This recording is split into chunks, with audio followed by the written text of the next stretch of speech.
Selamat siang, perkenalkan nama saya Beauty Karen dari kelas 11 IPA 5 SMA Negeri 6 Depok. Kali ini saya akan mempresentasikan jurnal yang berjudul Efektivitas Pelatihan Anti Narkoba dengan Metode Reflektif Terhadap Pemahaman dan Intensi Penyalahgunaan Narkoba pada Murid SMA kelas 10. Penulis dari jurnal ini ialah Andrian Lim dari Fakultas Psikologi Universitas Sanata Dharma Yogyakarta pada tahun 2010.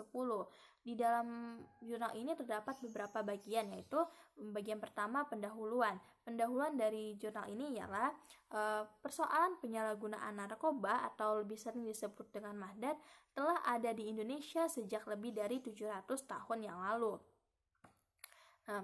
Ken Arok yang membunuh Empu Gandring dipercaya berada di bawah pengaruh sejenis kanabis yang diminumnya sebelum melakukan hal tersebut. Oleh karena itu, sejak dulu sudah ada peraturan yang melarang penggunaan narkoba yang tertuang dalam Kitab Negara Kertagama dalam bentuk molimo. Molimo adalah 5 perkara, yaitu madat, maling, madon, mabuk, dan main. 5 perkara tersebut pantang untuk dilakukan karena dapat mengakibatkan kesengsaraan. Kini molimo telah berubah menjadi peraturan perundang-undangan narkotika dan psikotropika. Pada kenyataannya, peraturan perundang-undangan tersebut belum dapat membuat kondisi penyalahgunaan narkoba di Indonesia semakin menurun. Dari 3,6 juta pecandu narkoba di Indonesia, rata-rata 15.000 pecandu meninggal dunia akibat dari narkoba. Sebagian besar pecandu yang meninggal ialah kaum muda yang berusia di bawah 30 tahun. Berdasarkan survei yang dilakukan BNN pada tahun 2004, menunjukkan bahwa pengguna narkoba terbesar berada di kelompok usia 15-24 tahun. Penelitian YCAB juga menunjukkan bahwa usia terbesar seorang anak mencoba-coba narkoba untuk pertama kalinya ialah usia 12-17 tahun. Ungkapan lebih baik mencegah daripada mengobati dapat diterapkan untuk menangani permasalahan narkoba ini. Seorang yang telah mengalami ketergantungan akan berkembang menjadi kecanduan. Oleh karena itu, bila hal tersebut terjadi akan sangat sulit untuk disembuhkan. Oleh karena itu, diperlukan suatu pelatihan yang menjadi salah satu preventif yang dapat dilakukan secara maksimal sehingga menjadi sarana untuk pencegahan penyalahgunaan narkoba. Pelatihan dapat menjadi sarana yang tepat bila menggunakan metode reflektif. Pelatihan dengan metode reflektif memungkinkan para peserta untuk berdialog di dalam pikirannya, menciptakan pendengar sekaligus cerita pribadi yang mendukung dirinya sendiri, dan sehingga melalui metode reflektif ini para peserta dapat menguji coba gagasan, memikirkan kembali interaksi, dan juga dapat membayangkan konsekuensi masa depan dari tindakan yang mereka ciptakan tanpa terlebih dahulu melakukan hal tersebut.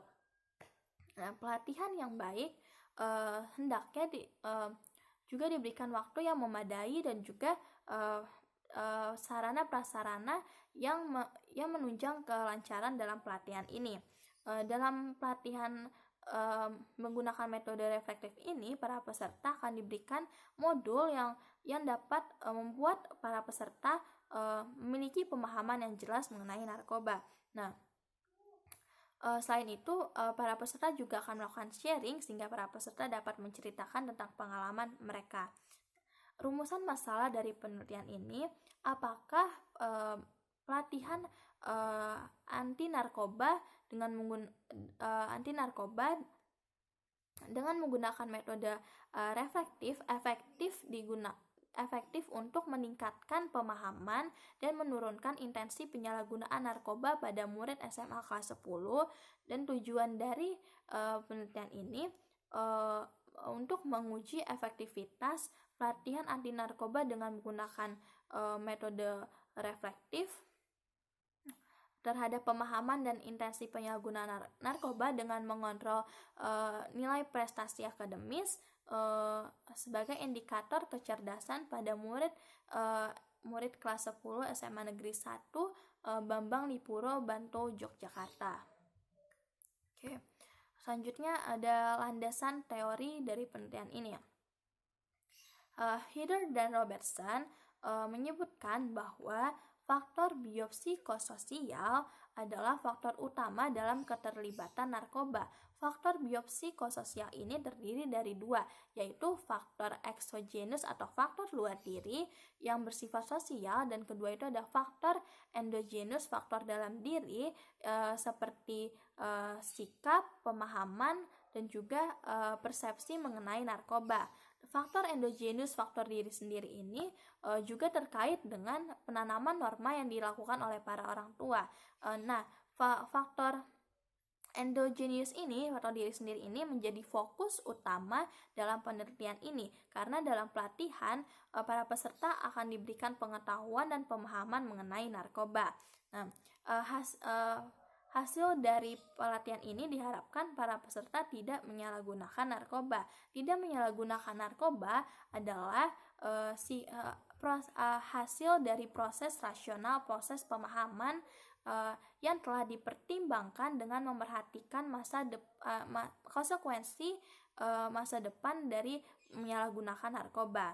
Keputusan untuk menunjukkan sikap tidak menyalahgunakan narkoba dapat dilihat dari seberapa kuat intensi suatu individu untuk mewujudkannya. Intensi penyalahgunaan narkoba ini dapat diukur menggunakan skala intensi penyalahgunaan narkoba, dan hasil dari skala intensi penyalahgunaan narkoba ini akan menjadi hasil proyektif yang kuat terhadap individu untuk menyalahgunakan narkoba atau tidak. Skala intensi penyalahgunaan narkoba ini dapat diprediksi melalui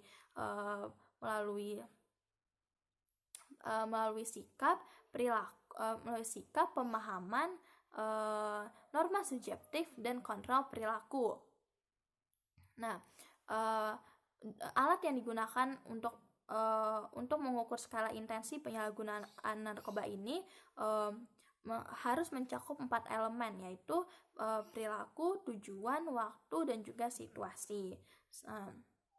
Selanjutnya itu ada metode penelitian. Di dalam metode penelitian ada beberapa bagian. Yang pertama itu ada jenis dari penelitian ini. Jenisnya yaitu post-test, pre-test, dan non-randomized control group design. Selain itu terdapat juga variabel bebas, terdapat variabel terikat dan juga variabel tergantung dalam penelitian ini. Variabel terikatnya yaitu pelatihan anti narkoba. Variabel tergantungnya ada beberapa. Yang pertama reaksi peserta pelatihan. Yang kedua itu pemahaman peserta pelatihan mengenai narkoba dan penyalahgunaannya. Yang ketiga intensi penyalahgunaan narkoba, dan keempat prestasi akademis. Selain itu terdapat subjek dari penelitian ini, yaitu murid-murid kelas 10 SMA Negeri 1 Bambang Lipuro, Bantul, Yogyakarta yang berusia rata-rata 15 sampai 16 tahun.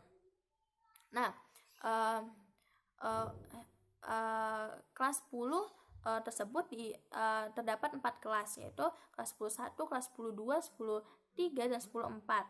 Keempat kelas ini dibagi menjadi 2 kelompok. Kelompok 10-1, 10-2 menjadi kelompok eksperimen, 10-3, 10-4 menjadi kelompok kontrol. Selanjutnya ada alat pengumpulan data. Alat pengumpulan data dalam penelitian ini menggunakan yang pertama lembar evaluasi reaksi, kedua tes pemahaman mengenai bahaya dan penyalahgunaan narkoba, ketiga skala intensi penyalahgunaan narkoba, keempat menggunakan observasi partisipatif, dan kelima itu menggunakan modul. Selanjutnya ada teknik pengolahan data. Data yang telah terkumpul akan dikelola oleh peneliti menggunakan metode statistik deskriptif. Selanjutnya saya akan membahas tentang pembahasan dan hasil dari penelitian. Pada saat pretest terdapat 117 siswa yang hadir. Tetapi pada saat pelatihan 1, pelatihan 2, dan saat post-test terdapat beberapa siswa yang tidak hadir. Hal tersebut membuat para peserta yang tidak hadir tidak mengikuti keseluruhan pelatihan. Oleh karena itu, peneliti hanya menggunakan 107 data dari siswa yang mengikuti pelatihan. Dari hasil penelitian terdapat beberapa evaluasi. Evaluasi pertama yaitu evaluasi reaksi. Evaluasi reaksi para peserta pelatihan menunjukkan bahwa 25% peserta merespon sangat positif terhadap pelatihan anti narkoba. 71,15% merespon positif dan 3,85% merespon negatif terhadap pelatihan anti narkoba ini. Respon tersebut menunjukkan bahwa pelatihan anti narkoba ini berhasil menciptakan respon yang baik terhadap para peserta. Nah, respon tersebut diambil dari beberapa aspek, yaitu isi materi pelatihan, metode pelatihan, lingkungan pelatihan, dan juga fasilitator yang menangani pelatihan. Nah, selain itu terdapat juga evaluasi pemahaman. Evaluasi pemahaman peserta pelatihan anti narkoba ini tidak menunjukkan meningkatnya pemahaman para peserta mengenai narkoba. Hal tersebut dikarenakan beberapa hal. Yang pertama, pelatihan yang dilaksanakan pada siang hari yang membuat konsentrasi para peserta berkurang karena habis melakukan kegiatan belajar. Selain itu, waktu pelatihan yang hanya berdurasi 1 jam di setiap pertemuannya. Nah, selain itu terdapat juga evaluasi intensi perilaku. Evaluasi intensi perilaku tidak menunjukkan perbedaan yang signifikan antara kelompok eksperimen dengan kelompok kontrol. Sebab hasil penelitian menunjukkan bahwa tidak ada para peserta yang berintensi menyalahgunakan narkoba. Hal tersebut karena beberapa faktor yang memungkinkan hal tersebut, yaitu faktor negara Indonesia yang memiliki peraturan pelarangan menyalahgunakan narkoba. Selain itu juga terdapat ajaran agama yang melarang menggunakan narkoba, sehingga tidak terbukti tidak adanya peserta yang berintensi menyalahgunakan narkoba. Selain itu terdapat juga peran jenis kelamin. Peran jenis kelamin dalam penelitian ini yaitu pada gambar 12 dan gambar 13 menunjukkan bahwa intensi penyalahgunaan narkoba pada peserta laki-laki cenderung lebih tinggi dibandingkan peserta perempuan. Selanjutnya ada kesimpulan dan saran dari penelitian ini. Kesimpulan dari penelitian ini: uji pemahaman dan uji intensi dari 107 subjek yang terbagi menjadi 2 kelompok, yaitu kelompok eksperimen dan kelompok kontrol, menunjukkan bahwa membuktikan bahwa pelatihan anti narkoba ini kurang efektif dalam meningkatkan pemahaman dan menurunkan intensi penyalahgunaan narkoba pada murid-murid kelas 10 di SMA Negeri 1 Bambang Lipuro, Bantul, Yogyakarta. Hal tersebut dikarenakan beberapa hal. Yang pertama, durasi waktu yang sangat singkat di setiap pertemuannya. Yang kedua, pelatihan yang dilaksanakan pada siang hari yang membuat para peserta kurang berkonsentrasi. Yang ketiga, pertanyaan yang bersifat tertutup dengan jawaban benar salah kurang efektif digunakan untuk mentransfer pengetahuan mengenai narkoba apabila menggunakan pelatihan dengan metode reflektif. Keempat, pada saat pretest dan posttest terdapat beberapa peserta yang kurang serius dalam mengerjakan tes, dan juga terdapat beberapa peserta yang tidak antusias dalam pelatihan. Selain itu, Yang kelima, tenggang waktu pengumpulan data pretest dan posttest yang berjarak hanya 3 minggu menimbulkan carry over effect. Nah, selain itu terdapat juga saran untuk penelitian ini. Saran yang pertama, durasi waktu penelitian sebaiknya 2 hingga 3 jam. Waktu pelatihan sebaiknya dilakukan pada pagi hari. Yang ketiga, kegiatan yang dilaksanakan harus lebih sesuai dengan metode reflektif. Dan keempat, tenggang waktu pengumpulan data pretest dan posttest sebaiknya berjarak 1 bulan untuk mengumpulkan data tersebut.